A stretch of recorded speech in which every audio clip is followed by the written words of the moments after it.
But it doesn't appear that most of us just being dissatisfied and yearning for that mysterious something, doesn't seem to be enough to keep us in sync. So why do you think that just the weariness of the world, for us middle types, or whatever you are, that's going to be enough to keep us to keep us going? Or I'm not sure how to put it. I think you understand the question. Yes, I do. Right. Does it? I didn't say it will. You can call it basic trust. See?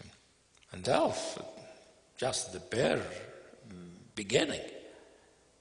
So what you said, the passion, all of that is also an important, necessary thing.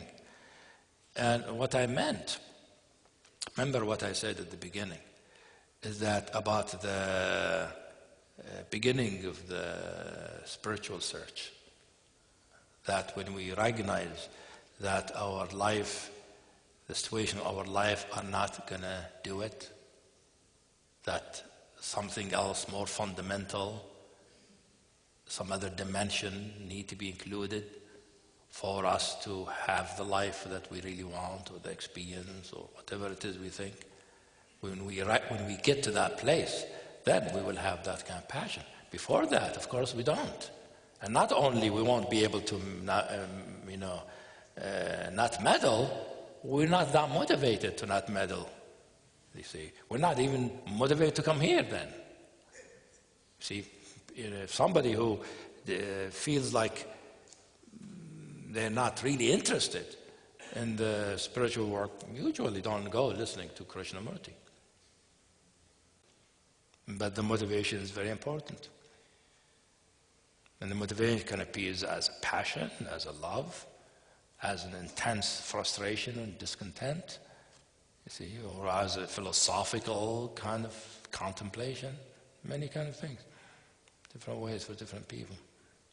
But for most people, they're not going to throw anything. They're just going to go about their merry ways and continue being as miserable as the rest of the human beings. That's normal. And I know spiritual people actually. The other thing about I was thinking about that. I didn't say it. Spiritual people tends to think they got the truth, and everybody else who's not spiritual, they feel bad for them. They feel sorry for them. See, that's what actually happens. The fact is, it's possible to feel that way. I myself prefer to think that I might see that people are suffering because they are going in ways that don't work, but I don't think it is my place to judge whether they should do that or not. I don't consider myself, I know enough, right? I don't have a godlike omniscience to look at somebody and say, well, they are unhappy, they should follow a spiritual path. I wait for them to have the passion. If they come and they say, I really want it, I usually tell them, prove it first. Really want something. And then maybe we could do something together. But true, most people don't have the motivation. And maybe they're not supposed to. Maybe that's how their life is. They just go about their merry way. They'll be as happy or contented as life let them be.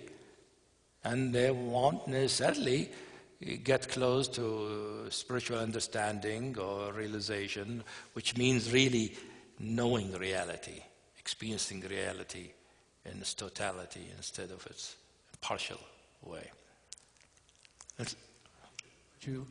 You don't think it's any special motivation, as long as it's some kind of desire to find the elusive? It can be all kinds of, as long as it's real? As long as it's real, yes. Right. If you really have a felt passion, felt drive, felt desire to find what is real, that's what Krishnamurti was talking about. His kind of thing was he wanted to know, but other people might feel differently.